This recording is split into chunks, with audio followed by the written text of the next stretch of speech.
Hola chicos.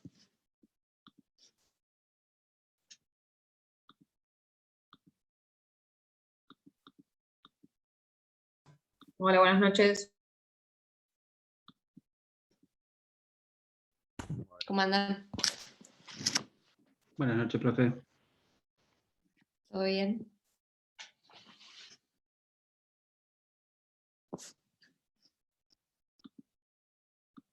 Bueno, hubo un tema con el cronograma que decía Zoom, entonces ante la duda vamos a mantenerlo por si alguno entendió que era por Zoom. Igualmente publicaron, ¿no? No sé si hubo alguno que dudó, pero yo hablé con Alan y me dijo que no había habido ningún comentario en el grupo. ¿Cómo vienen con los temas?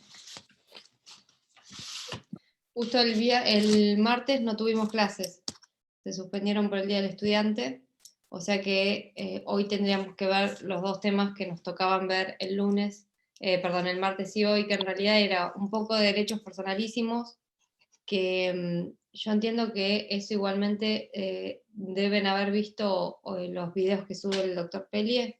¿Alguno pudo verlos? No. Sí, No. bien. No sé si él trata todos los derechos en particular, cómo lo maneja. Supongo que va bolilla por bolilla y sube los videos, ¿no? Pero de todas maneras, para poder complementar un poco lo que hayan visto con él, vamos a ver un poquito de la bolilla 13, puntos 1 al 7. Después van a ver el martes lo que resta de los derechos personalísimos. Y el miércoles y jueves creo que ya tenemos repaso, ¿no?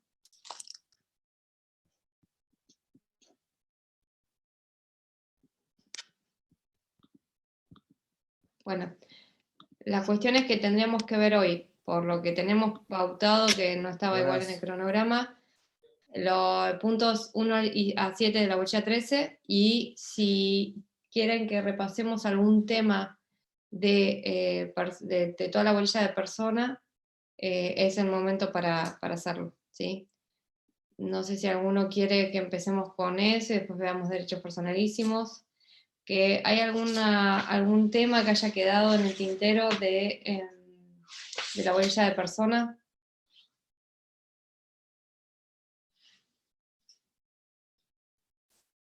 ¿Pudieron ver todo? ¿Pudieron ver ausencia con presunción de fallecimiento? ¿Tienen alguna duda de eso? El tema de los atributos, ¿hay alguno que haya quedado algún tema por ahí?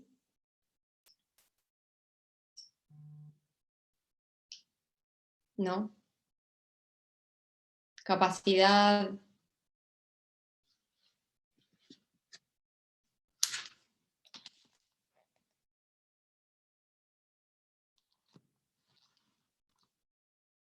Bueno, veo que están entendiendo todos los temas. Bueno, voy a ir copiando.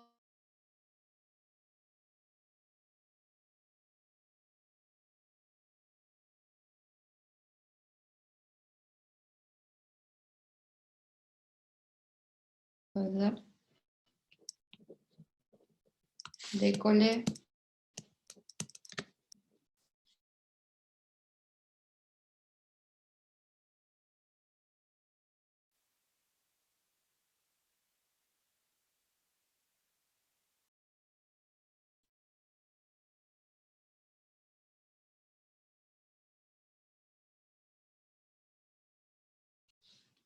Mogliani,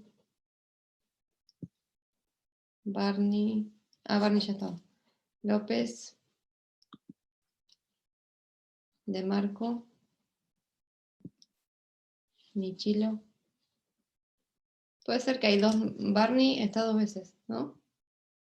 ¿Sí? Sí, tengo dos veces porque tengo el audio en un lado y la audición en el otro. Ah, no, no te escucho nada, pero debe ser que tenés sí, entendí.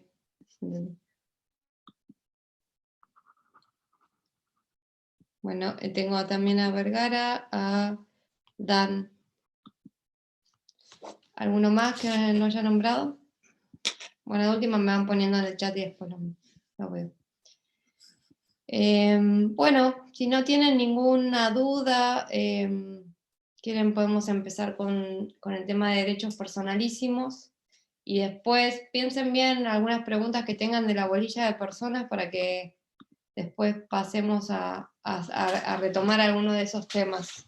Orellano ya, sí, lo puse, ya anoté. ¿Me escuchan bien así? Bien. A Rosarena también lo había anotado, me parece. Sí, Orellano y a Rosarena está. Lo que pasa es que se me tildó en un momento internet y me parece que en ese momento las nombré a usted.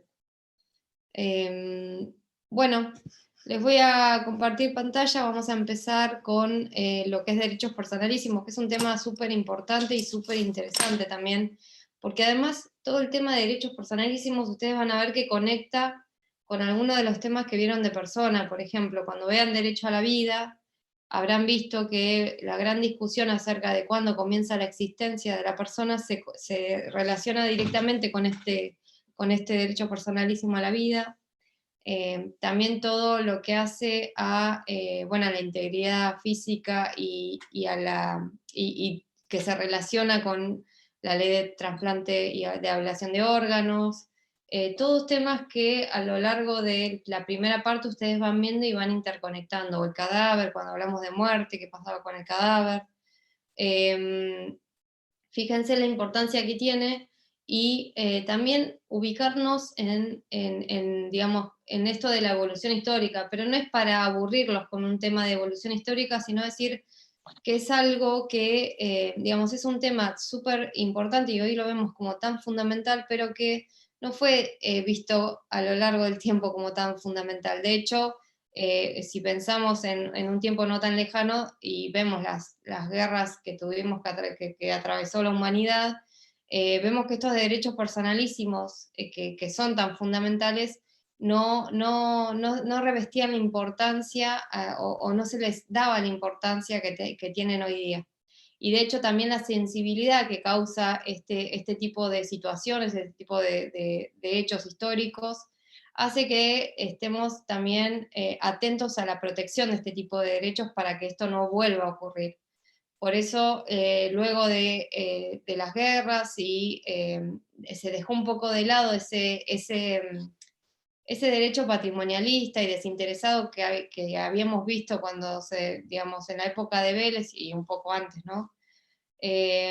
Para empezar a ver un poco a la persona, y de hecho también lo hablamos cuando vimos constitucionalización del derecho privado, la importancia que tiene la persona humana y la protección de la persona humana, y que si bien Vélez fue bastante avanzado al mencionar en una nota los derechos personalísimos, también era adecuado a su tiempo el hecho de no haberlos regulado. No estaban regulados en el Código de Vélez, no estaban ni siquiera, digamos, mucho menos enumerados, ¿no? Pero ni siquiera había una mención de los derechos personalísimos ni una regulación sistemática.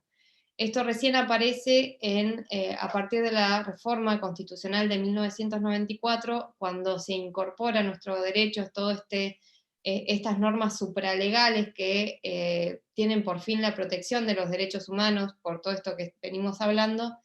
Esto hace que digamos, haya un reflejo en nuestro ordenamiento respecto a la protección de estos derechos.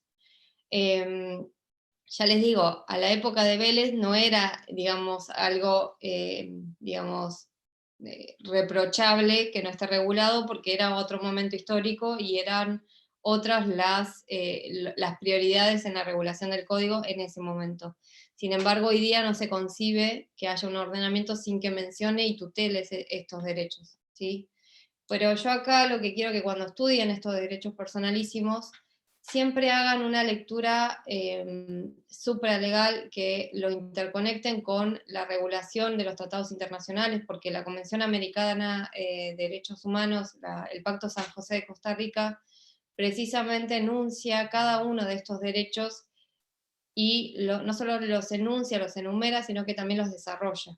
Y ya dijo nuestra Corte, ustedes sabrán que en nuestro derecho, también ya lo hemos mencionado en otras clases, más allá de que esto no tienen que saberlo en derecho civil, pero sí es importante que vayan tomando contacto con nuestro sistema jurídico.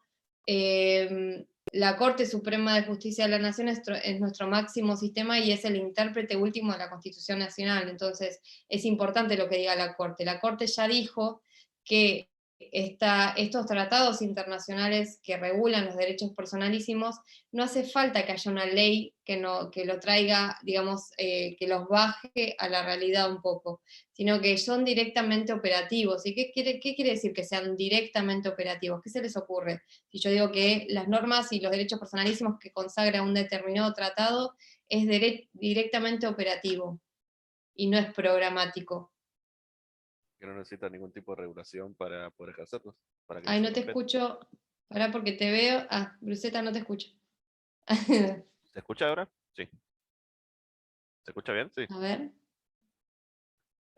Que no necesitan ningún tipo de regulación. Es que no te escucho nada. Estás como silenciado. Debe ser por eso.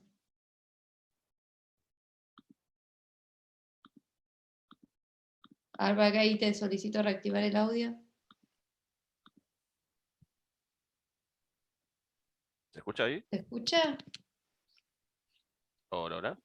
Ahí sí. Ah, Ahí te escucho. no, que no necesita ningún tipo de reglamentación Bien. para poder ejercerlos. Bien, perfecto. Es decir, yo puedo agarrar el Pacto San José de Costa Rica, que consagra el derecho a la vida, a la integridad física, y puedo decir, este derecho está consagrado en nuestro ordenamiento porque por más que sea una norma que esté digamos, que sea supralegal, que no es una norma legal, no es el Código Civil y Comercial, no es la Ley de Defensa del Consumidor, no es ninguna norma a nivel, digamos, no es ninguna ley a nivel nacional, sino que está por encima de ello. Sin embargo, no necesito que una norma nacional me reglamente ese tratado. Con que esté regulado en ese tratado es directamente operativo. Esto ya lo dijo la Corte. Y está muy bien lo que dice Bruseta en el sentido de no hace falta esa reglamentación. Yo la puedo citar. Y de hecho, una sentencia, cuando ustedes vean más adelante procesal, y la necesidad que ya la vimos de argumentación que recae sobre el juez, la obligación de argumentar la sentencia, una sentencia argumentada en pactos internacionales, en Constitución Nacional, de hecho tiene muchísimo más peso que una sentencia que se funde únicamente en una norma a nivel nacional, ¿sí? Porque nosotros integramos ese sistema interamericano y también internacional de protección de derechos humanos, y tenemos la obligación como Estado de respetar esos derechos humanos.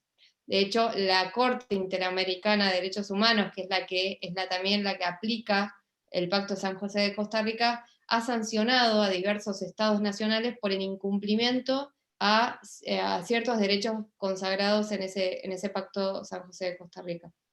Por eso es tan importante, y por eso es operativo, y por eso no necesita una ley que lo reglamente. Pero ahora vamos a ver más que nada, bueno, esto de la evolución, para que ustedes entiendan por qué ahora los tenemos regulados en el Código Civil y Comercial.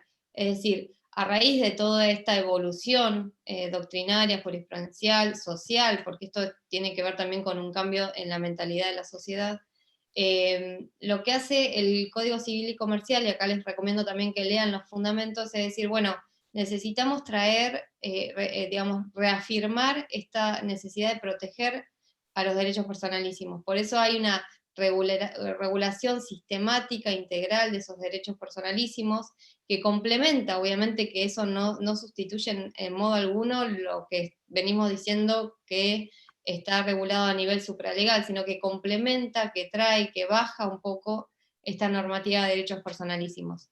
No van a ver en el código una enumeración taxativa de, ¿qué quiere decir taxativa? Que yo me quede con los que están enumerados, sino que trata algunos derechos personalísimos, pero no quiere decir que no haya más que esos, ¿sí? Es decir, eso no limita a la regulación del código, sino que por el contrario va a ser una pauta para tomar un lineamiento, pero no va a ser taxativo en el sentido de excluir otros.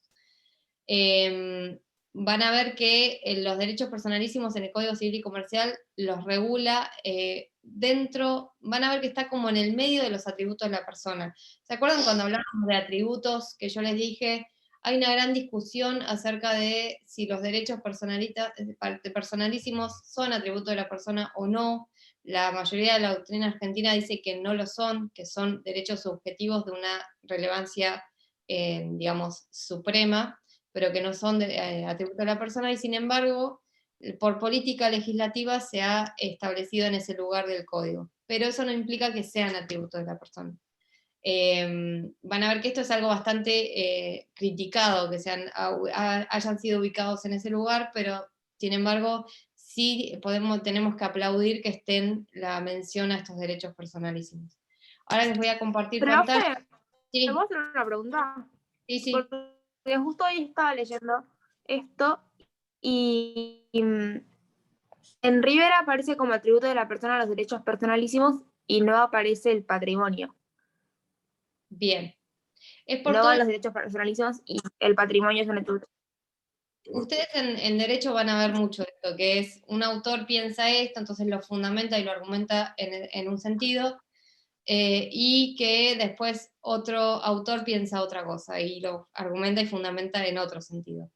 Yo lo que les dije es, está muy discutido cuando vimos los atributos, yo les dije, el patrimonio, van a ver que algunos no lo tratan como un atributo de la persona, y otros sí, Rivera de hecho lo trata como un atributo, pero si lo veíamos como esta potencialidad de adquirir bienes, o sea, de potencialidad de ser, digamos, el conjunto de bienes de una persona, el patrimonio iba a estar, más allá de que haya una persona sin bienes, porque era la potencialidad. Y por otro lado, van a ver que Saux dice que el patrimonio no es un atributo de la persona. Sin embargo, está esta doble posibilidad en cuanto a los autores. Lo mismo pasa con los derechos personalísimos. Rivera no los trata como derechos personalísimos, Saux tampoco, pero puede haber autores que lo mencionen. Lo cierto es que si nosotros nos ponemos a ver la esencia del derecho, los derechos personalísimos, que ahora cuando los empecemos a ver en particular van a entender de qué hablamos, se relaciona más como un derecho subjetivo que con un atributo de la persona, ¿sí? Un derecho subjetivo que es de gran importancia, porque cuando vimos derecho subjetivo dijimos, viene a ser como el poderío que tiene una persona, digamos, en una relación jurídica. Bueno, acá estamos hablando de ciertos derechos que tienen una tutela especial y superior a esos otros derechos subjetivos que eran la general, ¿se entiende? Es decir, más allá de ser derechos subjetivos, tienen una importancia suprema y que los diferencia de otro tipo de derechos subjetivos. Y acá Saux lo que dice es, es importante que son derechos subjetivos, pero fíjense que cuando ustedes vean derechos personalísimos, el capítulo del código dice derechos y actos personalísimos. Entonces está bueno porque podemos pensarlo como el derecho a proteger de cualquier tipo de ofensa hacia esos derechos. Si alguien amenaza contra mi integridad física, o amenaza contra mi honor, o mi identidad, lo que fuere, yo tengo el derecho subjetivo de protegerlos, y de hecho tengo el derecho subjetivo protegido por estos tratados internacionales. Ahora, podemos hablar también de actos personalísimos, por ejemplo, que no haya habido alguna afectación de ese derecho personalísimo, pero sin embargo yo tengo la posibilidad de ejercer ciertos actos jurídicos respecto a esos derechos personalísimos. ¿Se les ocurre algo de esto? ¿Qué puedo hacer yo respecto a algún derecho personalísimo? Bueno, todavía en realidad no se les va a ocurrir porque no empezamos a ver, pero capaz que alguno leyó algo. Por ejemplo, con respecto al trasplante de órganos, podríamos pensar, es decir, yo no es que nadie me está afectando a mí, pero yo realizo un acto personalísimo que tiene por fin beneficiar a otra persona al efectuar esta donación de órganos, ¿sí? Pero tiene que ver con un derecho personalísimo de mi integridad física, que yo estoy de alguna manera disponiendo, no quiero decir disponiendo porque precisamente ahora vamos a ver que son indisponibles, pero que estoy de alguna manera realizando un acto jurídico respecto a ese derecho personalísimo, ¿sí? Bueno, más o menos si se entendió, avanzamos, y cualquier cosa lo volvemos a plantear, pero está bien, muy bien lo que decís, y ahora en el sentido de que va a haber distintos autores que digan distintas cosas. Lo importante es que ustedes entiendan el fundamento y la naturaleza jurídica de lo que estamos hablando. Después, que ustedes lo quieran ubicar como una cuestión o como otra, tiene que ver con una creencia y un tema que tienen que defender a nivel jurídico, pero sí que entiendan de qué se trata cada cosa que estamos hablando. Bien, voy a entonces compartir pantalla. Me fui, a ver. Acá está. Avísenme si se corta, porque a veces me aparece como que conexión inestable. Bueno, ahí estoy compartiendo. Bueno, acá entonces empezamos a hablar de los derechos personalísimos. En cuanto al concepto, en este tema, yo les recomiendo mucho que lean un libro de Cifuentes, de Santos Cifuentes, ahí se los voy a escribir, que lo tienen, bueno, estaba en la biblioteca de la facultad, pero no sé si están yendo, si la biblioteca está abierta, eso no tengo ni idea, pero les voy a poner acá, Santos Cifuentes. Porque Santos Cifuentes precisamente hizo una tesis doctoral respecto a los derechos personalísimos. Van a ver que hay un libro de Santos Cifuentes que trata en general a los derechos personalísimos y empieza a analizarlos en particular. Y él da una definición que está buena porque abarca todos los atributos, los caracteres, por decir de alguna manera, de los derechos personalísimos. Dice que son derechos subjetivos, acá lo que veníamos diciendo recién, son derechos subjetivos, obviamente haciendo el paréntesis de que son derechos subjetivos de un rango superior, son privados porque pertenecen a la persona, innatos porque desde que nace la persona yo tengo el derecho personalísimo, vitalicios y que tienen por objeto manifestaciones interiores de la persona, ¿sí?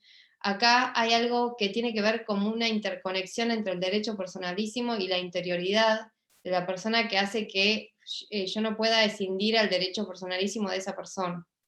Y que por ser inherentes a la persona, extrapatrimoniales y necesarios, no pueden transmitirse ni disponerse en forma absoluta ni radical.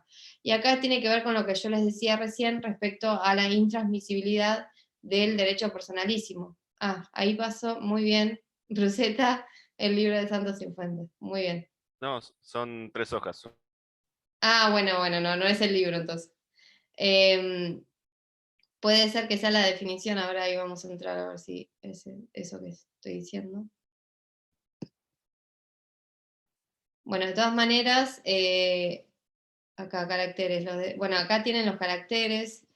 Esto vendría a ser un resumen. Yo lo que les recomiendo igualmente es que vean el libro porque está el concepto y estos caracteres. Pero bueno, está muy bien el aporte. Fíjense que en una definición abarca todos los caracteres de los derechos personalísimos para que nosotros entendamos dónde estamos parados. A mí no me gusta equipararlo a un atributo de la persona porque si bien hay algunos caracteres que se relacionan con el atributo de la persona, fíjense que acá hay una relación con la interioridad de la persona que es inescindible y que tal vez en el atributo no se vea con tanta claridad. Pero fíjense que muchos de los caracteres se comparten con los de los atributos de la persona y que también tiene que ver con esto de que ambas cuestiones son extrapatrimoniales, no podemos hablar de algo que esté en el comercio, ni respecto al nombre, ni respecto al domicilio, ni respecto a ninguno de estos derechos personalísimos. Pero con más razón no podemos hablar de estas cosas en los derechos personalísimos, ¿sí? Acá, bueno, son derechos subjetivos privados porque garantizan al titular la protección y el disfrute de sus manifestaciones físicas y espirituales, y ahora vamos a ver que hay una división en cuanto a qué tipo de derechos personalísimos estamos hablando, en el ámbito del derecho privado y en relación con sus iguales, es decir, yo tengo esta potestad de defender a mi persona de cualquier turbación de ese derecho personalísimo. Y ese derecho subjetivo va a tener como un escudo supremo que viene de los tratados internacionales, es decir, voy a poder protegerme invocando un tratado internacional que protege mi derecho a la vida, mi derecho a integridad física, psíquica. No solo estoy hablando del Pacto San José de Costa Rica, sino que sendos tratados internacionales que protegen los pactos de los derechos políticos, civiles, es decir, van a haber muchos tratados que protegen estas cuestiones. También hay tratados que protegen estos derechos personalísimos en personas vulnerables, como por ejemplo la Convención de la Eliminación de toda la discriminación contra la mujer, o a nivel interamericano tenemos el Protocolo de Brasilia que protege a las personas en situación de vulnerabilidad, y ahí también reconoce todos estos derechos personalísimos de la persona en situación de vulnerabilidad. Es decir, fíjense qué importancia que tiene el derecho personalísimo, que tiene toda esta normativa de importancia protegiendo de cualquier turbación que pueda llegar a sufrir. Pero acá, fíjense también, cuando empiezan a ver en particular los derechos personalísimos, que también es posible que se superpongan, porque puede ser que el derecho personalísimo de una persona se superponga o vaya en contraposición del derecho personalísimo de otra, ¿sí? Como pasó con el derecho a la libre expresión, que yo tengo obviamente el derecho a expresarme libremente, y los derechos, digamos, que tienen que ver con la posibilidad de publicar las ideas libremente. Es decir, perdón, sería la libre expresión contra el derecho a la intimidad de otra persona, porque si bien yo tengo el derecho a publicar libremente ideas, la libre expresión y demás, esa libre expresión puede ofender el derecho a la intimidad de una persona, porque estoy publicando cuestiones que hacen a su intimidad. Fíjense cómo empiezan a entrar en colisión este tipo de derechos personalísimos, y yo tengo que empezar a definir en casos concretos qué derecho se vio afectado en relación al otro. ¿Se entiende? No es tan fácil. Sí. Perdón, Sí. que te interrumpí. No, que no me acuerdo cómo se llama el titular de la cátedra cuando explicaba derechos personalísimos, incluso hablaba de la tensión que se generaban entre los derechos personalísimos sobre una misma persona. Obviamente. Por ejemplo, el derecho a la muerte digna, sobre el derecho a la vida, en ciertas situaciones esos mismos hay que decidir, o no uno, ¿no? Pero tal vez un juez decidir, bueno, cuál es el que predomina en determinada situación. Hablaba un poco de eso también. Obviamente, y está muy bueno el aporte porque se da mucho con el tema de los casos de los testigos de Jehová, que muchas veces tienen que transfundirse sangre, y ellos prefieren poner en riesgo su vida, su integridad física, que afectar a su propia dignidad, porque también acá lo ha dicho la Corte en un fallo precisamente de esto de un caso de un testigo de Jehová que no quería ser transfundido. La Corte dijo, y en realidad, ¿para qué le vamos a garantizar el derecho a la vida a una persona que, si se lo garantizamos, le estamos afectando su derecho a la dignidad? Y va a vivir, pero va a vivir sin dignidad. Y ahí se empieza a plantear, una vida sin dignidad, ¿es vida? ¿Qué tipo de vida estamos garantizando a esta persona, imponiéndole una transfusión de sangre que no quiere recibir? Es decir, es como decís, es a nivel fáctico, a nivel hechos, porque ahora vamos a ver y decimos, sí, claro, no, el derecho a la dignidad, a la vida. Cuando empezamos a ver, decimos, el derecho a la vida debería estar por encima, pero después empezamos a pensar, ¿y una vida sin dignidad? ¿Quién quiere una vida sin dignidad? Y después empezás a evaluar en el caso en concreto, y la realidad es que no es tan fácil. Y no es tan fácil, no solo para la persona, y mucho menos para el juez que tiene que decidir en un caso en que colisionan estos derechos personalísimos.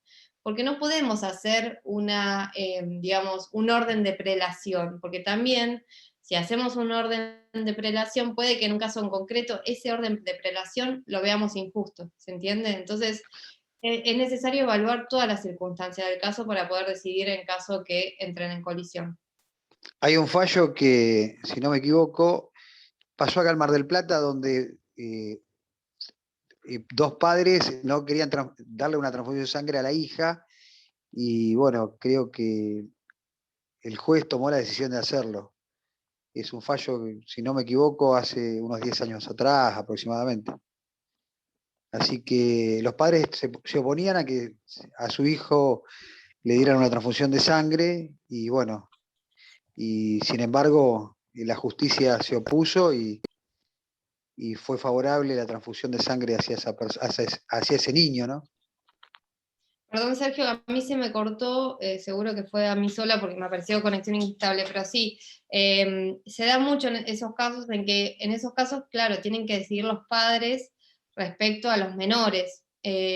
Igualmente también hay una realidad, y es que depende de la edad del menor. Acá se relaciona, tienen que relacionarlo con lo que vimos cuando vimos minoridad, es decir, para más que nada.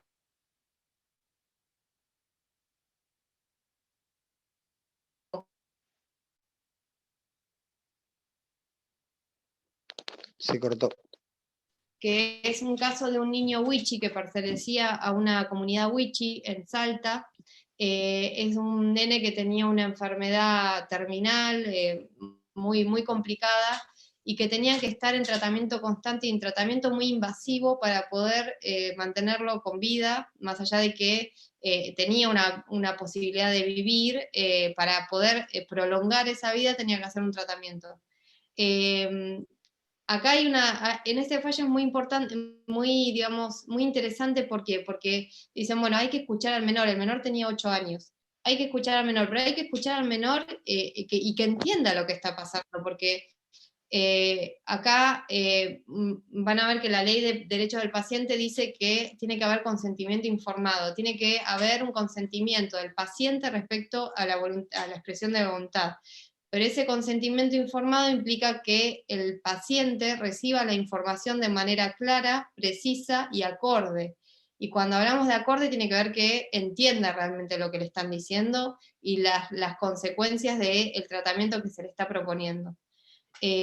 Bueno, la cuestión fue que los padres no querían que ese niño reciba el tratamiento porque era muy invasivo, y que por el contrario entendían que en su comunidad wichi existían otros métodos medicinales, obviamente que no tenía que ver con una medicina como la conocemos, pero otros métodos curativos que querían intentar, y que mientras tanto ese niño podía seguir yendo al colegio, jugando con los amigos, y no tenía que estar internado como estaba en ese hospital.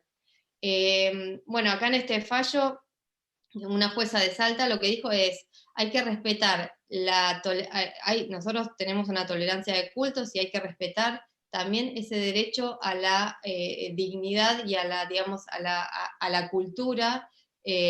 Obviamente que no va a ser la misma cultura que tiene el juez, porque no pertenece a esa comunidad, pero tiene que entender que pertenece a otra cultura, de una comunidad que a su vez podría ser ubicada dentro de unas, digamos, podríamos decir que son vulnerables, porque no siempre, digamos, reciben la atención o digamos, no siempre son comprendidos en el sentido jurídico.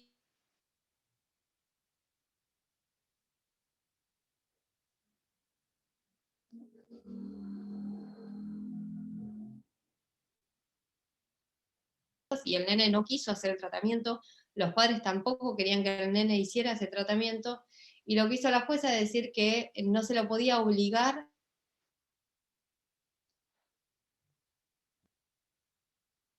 que se iba a curar con ese tratamiento, ¿se entiende? Y bueno, y también esto del respeto de la dignidad de la persona que está decidiendo. Bueno, en esa sentencia en particular se dijo, vamos a revisar cada tanto si esta manifestación de la voluntad que está haciendo este nene ahora la va manteniendo en el tiempo, o si en un tiempo quiere someterse al tratamiento. Pero fíjense cómo es interesante esto interesante en el sentido de que uno puede tener una concepción de un derecho personalísimo que varía con respecto a la concepción que puede tener otra persona. Y en el orden de valores que tiene una persona tal vez sea muy diferente al orden de valores que tenga otro, y no por eso tenemos que imponer ese orden de valores a la persona sobre la cual estamos decidiendo, ¿se entiende? Bueno, me fui de tema.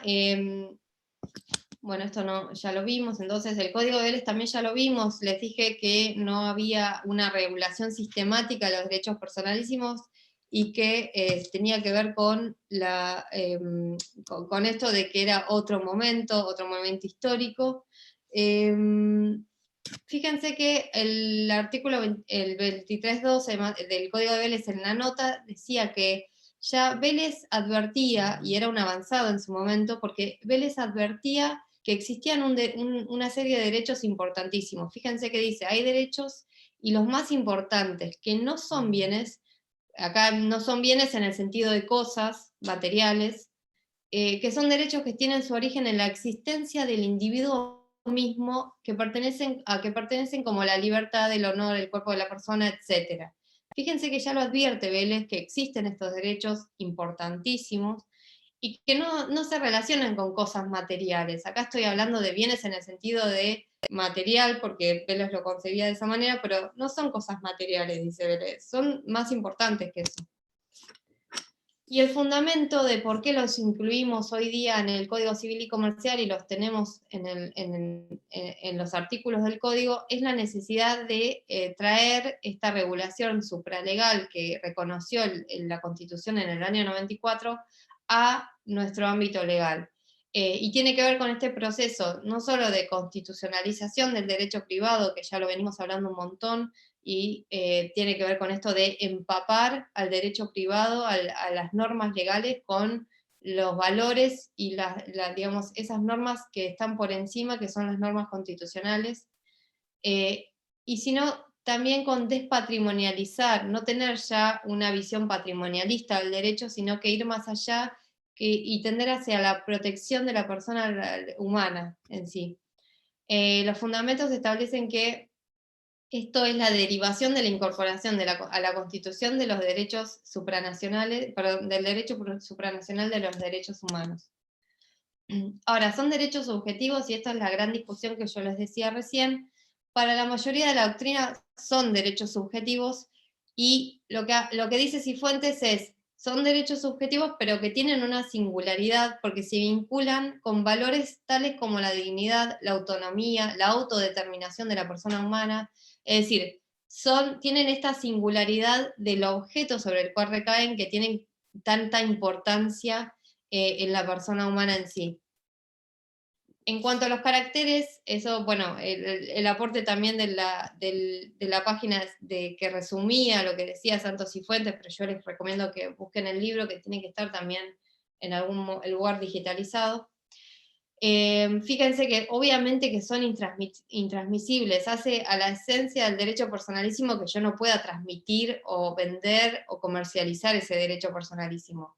Fíjense que el artículo 17 del Código Civil y Comercial, cuando nos hablaba del cuerpo humano como bienes inmateriales y que tienen otra finalidad, digamos, que no pueden ser comercializados, habla de que solo puedo disponer de alguna manera de esos bienes con fines humanísticos, y solamente en casos particulares como la ablación de órganos o para hacer investigaciones, pero solo en casos particulares que eso justifique esa investigación. Es decir, son intransmisibles por este motivo de la esencia misma que tienen los derechos personalísimos. Además, el orden, piensen que sería totalmente contrario a los valores y al orden público, que yo pueda vender un órgano, es decir, está totalmente por fuera del objetivo que tiene el ordenamiento. Son imprescriptibles, y esto tiene que ver, ya lo hablamos cuando hablamos de los atributos, que con el paso del tiempo yo no adquiera o pierda un derecho personalísimo. Son absolutos, y esto alguno se acuerda qué quería decir que son absolutos cuando vimos los atributos de la persona.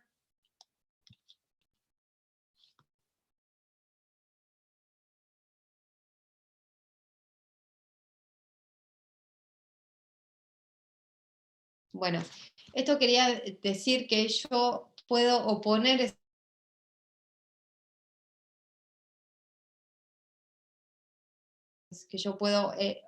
ese derecho personalísimo a cualquiera que venga y se me plantee alguna afección al derecho personalísimo. Bueno, son relativamente indisponibles. Esto tiene que ver con que la afección al orden público, que implicaría la disposición del bien, que del derecho personalísimo, pero acá con la salvedad de que puede tener ciertas repercusiones ese bien jurídico, que yo pueda disponerlo con ciertas particularidades, como el caso de la ablación de órganos. son vitalicios porque me acompañan a toda la vida de la persona, son inherentes a la persona. Yo no puedo concebir un derecho personalísimo sin que recaiga sobre una persona. Son innatos porque ya desde que la persona empieza a vivir, o en realidad desde que comienza su existencia, y se plantea todo el tema de cómo, cuando comienza, ya tengo los derechos personalísimos. Yo no puedo renunciar a la vida, a la integridad física, así que es irrenunciable totalmente, más allá de que tenga ciertas particularidades. Por ejemplo, una persona que se dedica a un deporte de alto riesgo y que está constantemente poniendo en riesgo su integridad física. Bueno, de alguna manera renuncia a digamos, no puede, digamos, nunca serle exigido que cumpla con algo que pueda llegar a afectar su integridad física, ¿se entiende? Es decir, más allá de que se exponga a esas situaciones, es algo que no se le puede llegar a exigir su afección. Y son extrapatrimoniales porque obviamente no puedo comercializar un derecho personalísimo, sería totalmente contrario a la moral y al orden público. Me dice Juan Cruz Franz, sobre el absolutismo, ¿qué pasa cuando se prioriza uno con otro cuando están dos caracteres en discusión para la decisión? No, igualmente yo no hablaba de absoluto en el sentido de que yo lo tenga sin ningún tipo de limitación. Está muy bien el planteo porque me permite ahora aclarar. Cuando yo hablo de absoluto es que yo lo puedo oponer a cualquier persona. Ahora, todos los derechos, y esta es una regla general del derecho, que todos los derechos son relativos, es decir, que no puedo yo hacer un abuso de ese derecho, y además, en estos casos en que se contraponen, ningún derecho tiene carácter de absoluto en ese sentido. Fíjense que estamos hablando del derecho a la vida, con la importancia que tiene el derecho a la vida, y por otro lado le estamos diciendo, hay casos en que la dignidad está por encima, es decir, hay que ver y ponderar, se habla de una especie de ponderación de valores y ponderación de derechos en el caso en concreto, pero nunca podemos decir que son absolutos en el sentido de que nunca pueda afectarlo de ninguna manera. Precisamente hay casos de colisión de derechos personalísimos. Sí puedo decir que si hay un derecho personalísimo y un derecho de menor rango, siempre va a preponderar el derecho personalísimo, pero digamos, por ejemplo, por sobre un derecho patrimonial. Obviamente que le voy a dar más importancia al derecho personalísimo, pero no absoluto en el sentido que estás planteando, Juan Cruz. Bien, después tenemos la clasificación. Hay autores que lo que hacen es clasificar y decir cómo son, digamos, vienen a tutelar distintos aspectos de la vida humana, de la persona humana, lo clasifican en, digamos, subgrupos de derechos personalísimos. ¿Paren que hay otra pregunta? Ah, bien. Ay, me fui, perdón. Tenemos a los derechos que protegen las manifestaciones físicas de las personas, y acá tenemos el derecho a la vida, a la integridad física, y todo lo que tiene que ver con las manifestaciones físicas. Después tenemos los derechos que protegen las manifestaciones espirituales, y acá vamos a poder ubicar el derecho al honor, a la intimidad. Fíjense que todas estas hacen a las cuestiones que vienen que tienen que ver con algo espiritual de la persona y no tanto físico. Y después tenemos a los derechos que protegen las libertades, por ejemplo, a la libre circulación. Todos esos derechos protegen a la libertad de la persona y no tanto a las otras cuestiones que estábamos diciendo recién. Van a encontrar igualmente autores que solamente clasifiquen entre derechos personalísimos que protegen la integridad física, perdón, las manifestaciones físicas, y las espirituales, que ahí ubican las libertades. Pero es lo mismo en el sentido de que es una cuestión metodológica, pero puede cambiar en base al autor del cual estudie. Yo quería hacer una salvedad respecto al derecho a la dignidad, más allá de que el derecho dijimos, digamos, todos los derechos tienen importancia. Bueno, la dignidad, fíjense que es una cualidad que distingue a la persona del resto de las personas y que tiene ya un valor en sí mismo, la dignidad. Es algo que es intrínseco al hombre y que es viene a ser como si fuera el fundamento último, aquello que queremos proteger con los derechos personalísimos. Por eso decimos que es tan importante el derecho a la dignidad, porque es precisamente el valor que yo quiero proteger, o el derecho que yo quiero proteger con el resto de los derechos personalísimos. Y esta importancia no solo surge porque yo se los digo, sino que surge del artículo, del código del artículo 51, fíjense que habla, se los voy a leer para que entiendan la importancia que le da el propio código, que dice en el artículo 51, cuando empieza a hablar de los derechos personalísimos, porque es el primero de los artículos que habla de los derechos personalísimos, dice, la persona humana es inviolable y en cualquier circunstancia tiene derecho al reconocimiento y al respeto de su dignidad. Y acá lo que dice Sox es, está bien, la persona humana es inviolable, pero es inviolable precisamente por esta dignidad. Es decir, en realidad lo que hay que hacer es invertir.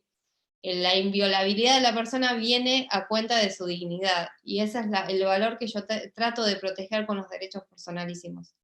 Y acá este es el fallo que yo les mencionaba de la transfusión de sangre. Hay un montón, y de hecho el compañero recién mencionó uno de Mar del Plata, pero este fue como si fuera el leading case, es decir, el primer fallo de la Corte Suprema, que es la máxima intérprete de la Constitución, que vino a bajar línea en el sentido de que no podemos afectar a la dignidad de una persona imponiéndole esta transfusión de sangre que no quería recibir.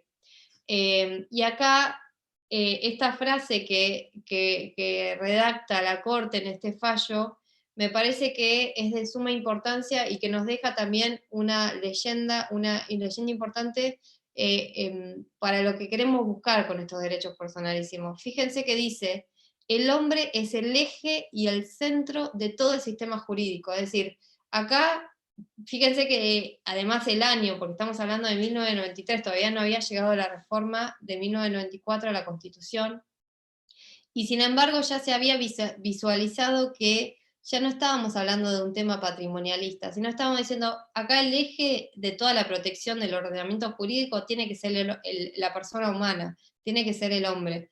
Y como es un fin en sí mismo, la persona humana es inviolable, ¿sí? Y es un valor fundamental. Todo el resto de los valores y de las normas y los derechos que yo voy a reconocer tienen un carácter instrumental a este valor supremo que es la esencia misma del hombre. También tenemos acá, alguien me escribe en el chat.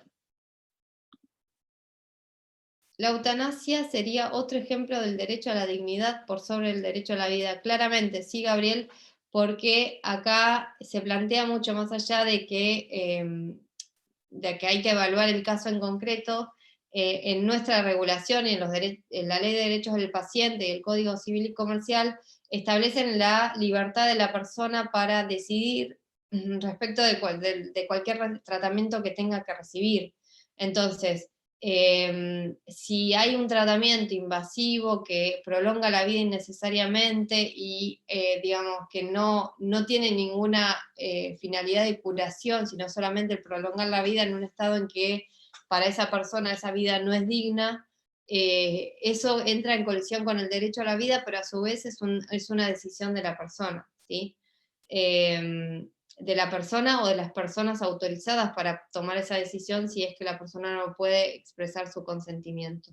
Y en este sentido es muy importante que tomen la norma que habla sobre las directivas anticipadas, que eso lo deben haber visto ya, pero está en el artículo 60, porque fíjense que la persona, cuando está consciente, cuando tiene plena capacidad, puede adelantarse y decir, bueno, cuando me pase esto, si me llega a pasar en algún momento de mi vida, yo no quiero recibir, digamos, este tipo de tratamiento invasivo, o no quiero recibir este tratamiento que prolongue la vida sin solución en sí mismo.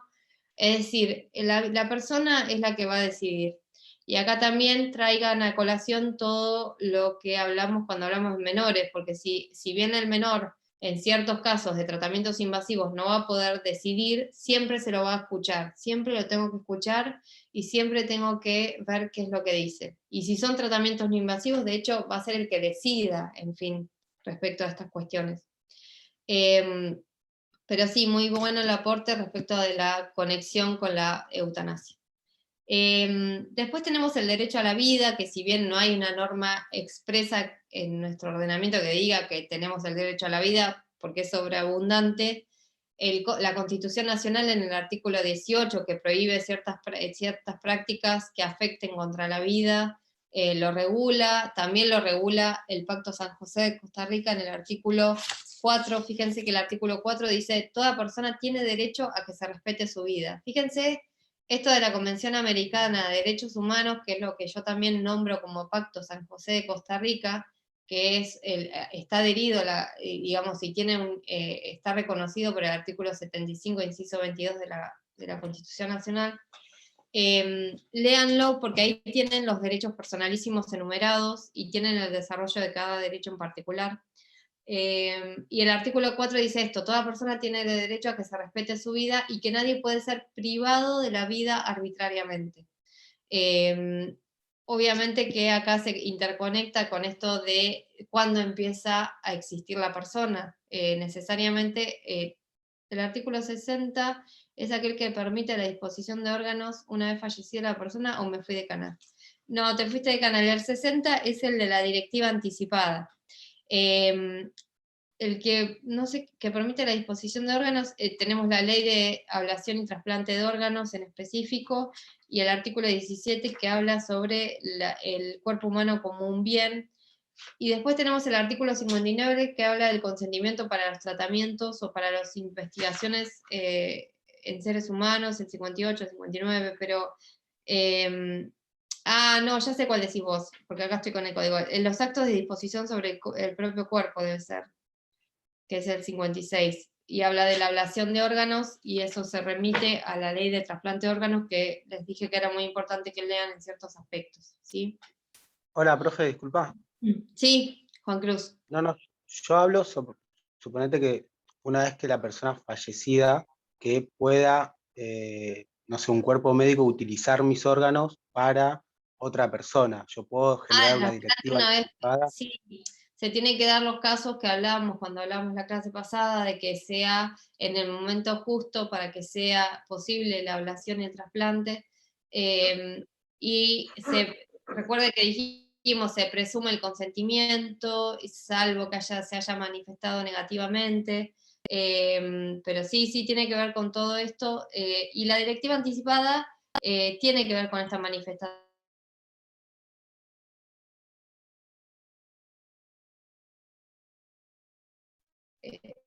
Esto de que somos donantes. Pero más que nada también... Una consulta.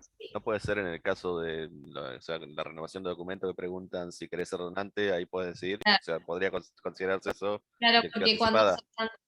Sí, tal cual. No, obviamente. Porque, sí, cuando se sancionó la ley, se dijo que se iba a hacer una campaña concientizando de que si no, nosotros no manifestábamos la voluntad, éramos donantes. Entonces por eso se efectiviza de esas maneras, de cuando vos sacas el DNI, es decir, tiene que haber una política de Estado que fomente que el conocimiento de esta situación. Pero digo, o sea, ¿puede considerarse una directiva anticipada la respuesta a eso en ese momento? Sí, tranquilamente, sí, porque estamos adelantándonos a algo que todavía no sucedió. También una directiva anticipada podría tener que ver con quién, digamos, fuera de lo que es la salud, bueno, también en realidad es dentro de lo que es la salud, quién quiero que sea mi apoyo si me llega a pasar algo. ¿Se acuerdan cuando hablábamos o quién quiero que sea mi representante si me llega a pasar algo? Todo esto son directivas anticipadas. Yo me estoy adelantando a algo que no pasó y que puede llegar a pasar y que quiero que se implemente si llega a pasar. Siempre acá rige el artículo 19 de la Constitución Nacional, es decir, que la persona tiene la plena autonomía, la libertad en el sentido más amplio de poder decidir cualquier cosa, está reconocida a nivel constitucional. Entonces, yo tengo la plena autonomía en la medida en que yo no afecte los derechos de otra persona, ¿sí? Bien, entonces fíjense que esto necesariamente genera una colisión o una discusión en cuanto a cuándo entiendo yo que comienza la existencia de la persona, porque si yo digo que el derecho a la vida se protege, Bueno, se protege de cuándo empezó a vivir, de cuándo empieza la existencia de la persona. Y acá tengamos en cuenta lo que falló la Corte Interamericana de Derechos Humanos en el fallo de Artavia Murillo. Este es muy importante porque, nuestro ordenamiento legal no toma una decisión acerca de cuándo comienza la existencia. No tenemos en el Código Civil que diga desde tal momento empieza la existencia. Entonces tenemos que hacer interpretaciones para poder, porque es muy importante saber cuándo comienza la existencia, ¿no? Y porque también esto generó la discusión cuando se planteó el tema de la ley del aborto legal, gratuito y voluntario, ¿no? Pero a su vez, no sé qué les iba a decir, bueno, cuando se sancionó el Código Civil y Comercial también hubo una gran discusión porque había ciertos artículos que generaron discusión al momento de la aprobación y directamente se modificaron para que pueda ser aprobado el código. Y uno de estos fue el tema del comienzo de la existencia, que decía desde la concepción o la implantación en el seno materno, ¿se entiende? Entonces, ¿cuándo tomamos, desde cuándo comienza la existencia? ¿Alguno puede explicar a Artavia Murillo qué fue lo que dijo la Corte al respecto a esto? La Corte Interamericana de Derechos Humanos, estamos hablando de la intérprete del Pacto San José de Costa Rica, estamos hablando de una corte con sede en Costa Rica y que digamos, que está por encima de nuestro ordenamiento legal, de nuestro sistema jurídico, porque está por encima de la Corte Suprema de Justicia. ¿Alguno puede explicar algo someramente qué es lo que se decidió?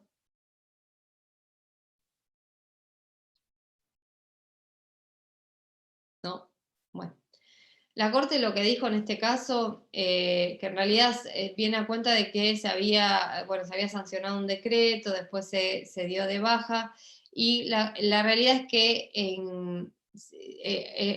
lo que genera Artavia Murillo es que se empieza a dudar acerca de si se podía llegar a seguir con las prácticas de fertilización in vitro, porque se planteaba que esos embriones que quedaban congelados, digamos, qué pasaba con esos embriones, si se considera un homicidio o no respecto a esos embriones, porque si consideramos que desde la concepción empieza la vida, entonces, ¿qué pasaba con esos embriones? Entonces, ¿qué pasa? En Costa Rica se empieza a prohibir la práctica de la fertilización in vitro. Esto generaba una gran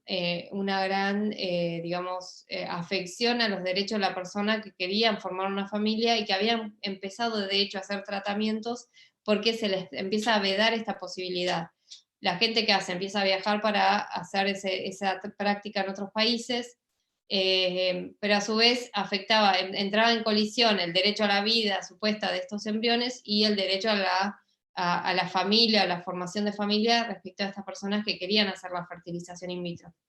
Lo que dice Artavia Murillo básicamente, lo que dice la Corte Interamericana es, digamos, el embrión no tiene la posibilidad de supervivencia por fuera del seno materno. Con la implantación y la anidación, y de ahí quiero que estudien después todo lo que es las etapas de la vida del embrión, que si yo no implanto ese embrión en el seno materno, ese embrión no tiene posibilidad de supervivencia. Entonces eso es lo que toma como comienzo de la existencia, para poder generar, para que se pueda permitir esta práctica en ese país. Lo cierto es que van a ver que a nivel nacional hay una gran discusión acerca de si el criterio que adoptó la Corte Interamericana en Artavia Murillo es obligatorio para nuestro país o no. ¿Por qué? Porque en realidad nuestro país, Argentina, no participó en ese caso en concreto, no fue un destinatario de esa decisión jurídica de la Corte Interamericana. Sin embargo, la Corte Interamericana es el último intérprete del Pacto San José de Costa Rica, y como último intérprete, muchos autores dicen, no podemos dejar de lado aquello que dijo la Corte por no haber sido parte en ese caso en particular, sino que tenemos que tomar este criterio que baja línea a la Corte Interamericana y respetarlo a nivel nacional también. Pero hay una gran discusión van a leer de un lado y van a leer del otro, así como van a leer de un lado y van a leer del otro respecto del aborto.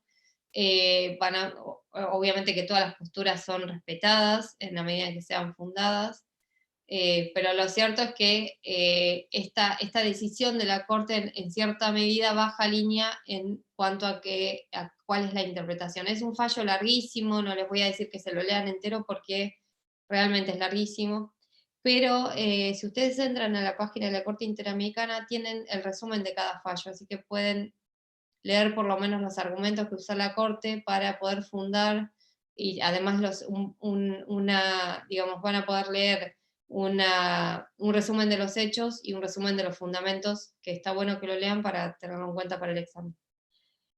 Y bueno, desde la bioética surgen muchos temas, no solo esto del aborto y la eutanasia, que también han dicho. En la eutanasia, fíjense que existe el derecho a una muerte digna, siempre la dignidad, fíjense cómo empapa otros derechos personalísimos. Y fíjense también la ley 26.529 de derechos del paciente, que dice que nadie puede ser sometido a un tratamiento médico sin su consentimiento. Esta decisión que toma el paciente, siempre cuando se trata de decisiones respecto a derechos personalísimos, a la salud o a derechos personalísimos, siempre hablamos de decisiones revocables, porque puede ser que una persona cambie de opinión, se arrepienta, y eso es totalmente respetable, y más en este tipo de cuestiones que entran en colisión derechos personalísimos. Y siempre se puede permitir esa revocación, ese arrepentimiento, ese cambio de pensar, y tiene que respetarse. Bueno, y esto de las directivas anticipadas del artículo 60, que está muy bueno que lo lean. Fíjense que el propio artículo dice que lo que se puede anticipar es un mandato respecto a su salud o previsión de su propia incapacidad, y esto es lo que hablábamos de que yo puedo decir que quién quiero que sea mi apoyo el día de mañana, o mi representante, es decir, en sentido amplio contempla todo tipo de situaciones.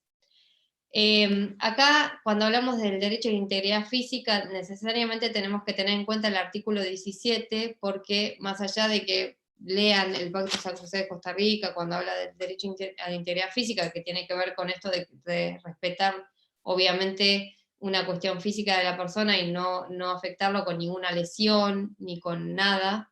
Y de hecho cualquier afección a esta integridad física van a ver que después se puede reclamar con un reclamo de daños, pero no tiene que ver con que tenga un valor ese físico, sino que tiene que ver con que yo trato de poner a la persona, de ponerla en el momento antes del accidente o la afección a su integridad física. De alguna manera, como yo no puedo devolverle eso que se afectó físicamente, le tengo que dar una reparación sustitutiva, que es la indemnización que establece el juez cuando ven ustedes un proceso de daños. No, bueno, me fui de tema y por ahí los confundí, pero bueno. A lo que voy es que no tiene un valor en sí mismo la integridad física, porque yo no puedo tenerlo, no tiene una apreciación pecuniaria del cuerpo humano. No es una cosa en el sentido material, sino que es un bien extrapatrimonial, y fíjense cómo el artículo 17 hablaba de una finalidad humanística que tiene que ver con otras cuestiones que no tienen un fin patrimonial. Hablaba de un fin humanitario, social, científico, terapéutico, afectivo, no tienen un valor comercial, lo dice expresamente el artículo 17. En cuanto al consentimiento informado, algo venimos hablando cuando yo les comenté esto del fallo del niño Wichi, que también está muy bueno, si lo quieren yo los puedo después subir, si les interesa. No quiero llenarlos de material, porque en esto de derechos personalísimos hay mucho material, y tal vez en la premura del examen hay cosas que tienen que dejar de lado necesariamente, para ir por lo menos a la cantidad que tienen que leer y estudiar, ¿no? Pero bueno, esto del consentimiento informado se establece como un derecho del paciente en el artículo 2 de la Ley de Derechos del Paciente. También lo remarca el artículo 59 del Código Civil y Comercial, que van a ver que establece todas las pautas de cómo tiene que ser ese consentimiento informado, pero básicamente para que haya un consentimiento informado, y tiene que ver con esto de que el médico tiene que informar, tiene que darle toda la información a la persona para que pueda decidir si hacer un tratamiento, tiene que ponerle en la mesa todas las alternativas que haya para ese tratamiento respecto de cuestiones que hacen a su salud, y esa persona tiene que poder decidir libremente y habiendo estado informada con información clara, precisa y adecuada, que sea adecuado a la persona que está destinada, porque es necesario que no haya, digamos, si no hay una información clara, precisa y adecuada, no hay una expresión de voluntad como tal, porque la voluntad que exprese la persona que está desinformada no es tal, ¿sí? No está prestando la voluntad necesaria para que yo pueda tenerla por informada. Entonces, tiene que ser muy, muy, digamos, muy concreto, muy específico y muy detallado el médico cuando se relaciona con el paciente y cuando le informa cómo va a seguir todo el tema de su salud, para que esa persona pueda decir libremente, para que no haya ninguna afección a su voluntad, porque la voluntariedad es clave en este tipo de temas, así como lo vimos cuando vimos capacidad. Y algo les iba a decir, y que no se suple, esto no se suple con un formulario que yo firme sin que se me explique con claridad a qué es lo que voy a someterme, ¿sí? Es muy importante, y no sé quién me contaba la otra vez, que en el pasillo de una persona que iba a hacerse un tratamiento o una operación en Buenos Aires, en un hospital, y veía en una pantalla todos los detalles de esa operación a la que se iba a someter. Y fíjense qué importante esto de visualizar a lo que me estoy sometiendo, concientizar a la persona de cuál es el tratamiento adecuado y cuál es el tratamiento al que se va a someter, para que no haya ningún vicio en ese consentimiento que está prestando, ¿sí? Lo puede hacer de cualquier manera, pero lo importante es que sea destinado a esa persona que va a resolver respecto de su propia salud.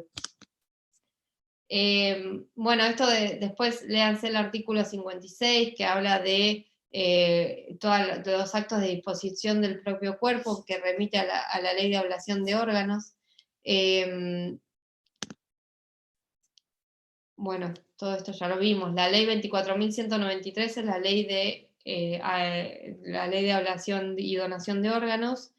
Y recuerden que en esa ley es donde se trataba cuando se tenía por finalizada la existencia de la persona y cuando podía yo a tomar por una persona como muerta a los fines jurídicos, ¿sí?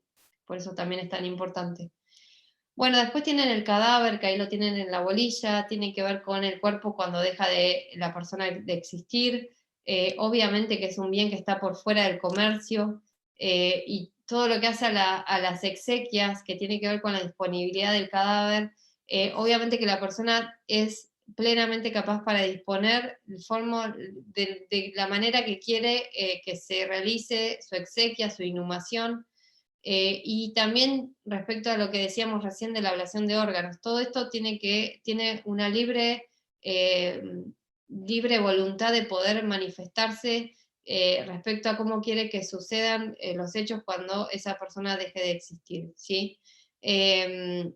Obviamente que si esa persona no tomó la decisión, van a ser los allegados, va a ser el cónyuge, el conviviente, y si no, obviamente los parientes en un orden sucesorio que van a poder decir qué va a pasar o qué se va a hacer con ese cuerpo. Bueno, y después también está la posibilidad de someter ese cadáver a investigaciones científicas, pero con fines humanísticos, y siempre que haya una voluntad prestada en los debidos términos, ¿no? Más o menos hasta acá vimos todo lo que hace a los puntos 1 al 7, ahí dejo de compartir pantalla. Eso es el punto 1 al 7 de la bolilla 13. Obviamente que cada uno de estos temas tiene subtemas que son para hablar. De todas maneras, si quieren, vamos a poder seguir hablando la clase que viene, porque tenemos, creo que, repaso. Y además tenemos que terminar de ver esta bolilla, por lo que tengo entendido. Yo voy a verlos el martes en vez del miércoles, porque hice un cambio con Gabriel. Y no sé si quieren, en realidad hoy también teníamos que tratar el tema de todo lo que es la bolilla de personas, si había alguna duda. ¿Tienen alguna duda? ¿Quieren hablar de algún tema?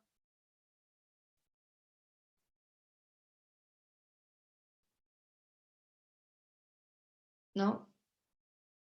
Yo, particularmente lo del comienzo de la existencia, la verdad me genera un montón de dudas. Tal vez me queda claro lo que dice el código, pero no sé, como igualmente ya lo explicaste, como que no está muy claro el tema. Así que, nada, no sé. Pero, ¿qué duda te genera? ¿Qué decís del código? No entendí eso. No, el código dice que el comienzo de la existencia es con la concepción. Y en el artículo 20 dice que la concepción se considera entre los 180 días y los 300 días. O sea que Sí, hasta... en realidad eso que dice de la concepción, cuando se considera es para tomar desde el embarazo, para poder decir cuál fue el periodo en que pasó la concepción a los fines jurídicos. Sin embargo, lo que yo te decía, si bien vos decís que en ese artículo habla de la concepción, ese fue el artículo que se le suprimió la parte que decía o su implantación en el seno materno. Por eso quedó en cierto modo para algunos autores incompleto, y por eso también hay otros artículos que no fueron modificados y que tienen ciertos resabios de esto de la implantación en el seno materno, que ahora no me acuerdo cuáles eran, pero cuando vean, seguramente lo van a encontrar en los libros, que hay como resabios de esto, de que se tuvo que depurar esa parte porque si no, no se aprobaba el código. Fue una cuestión de política legislativa.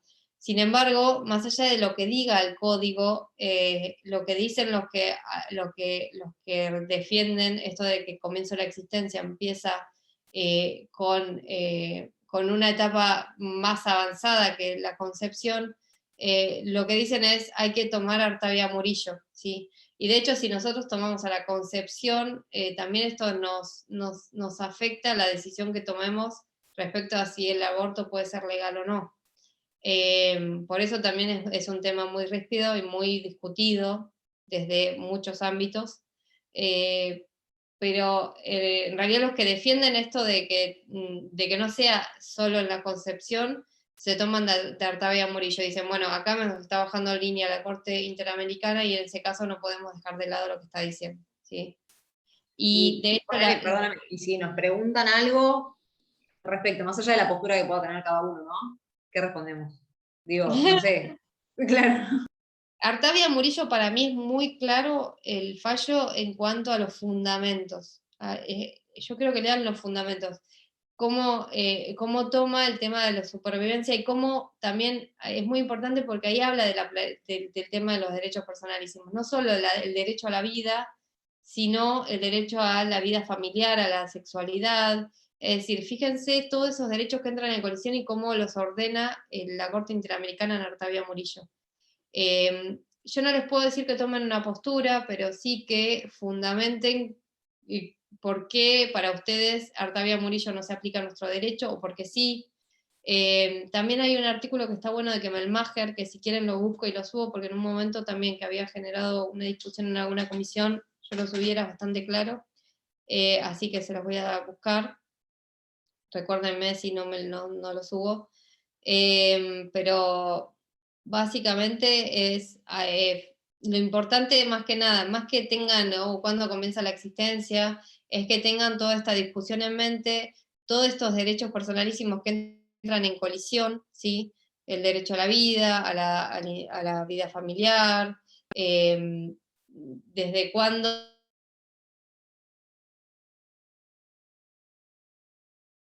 el embrión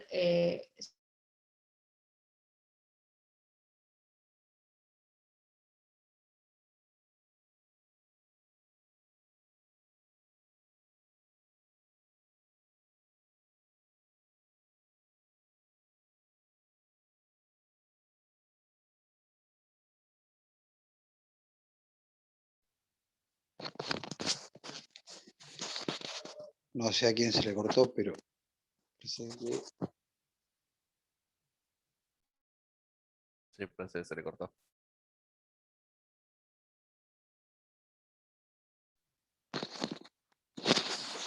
¿Alguien tiene audio con la profesora?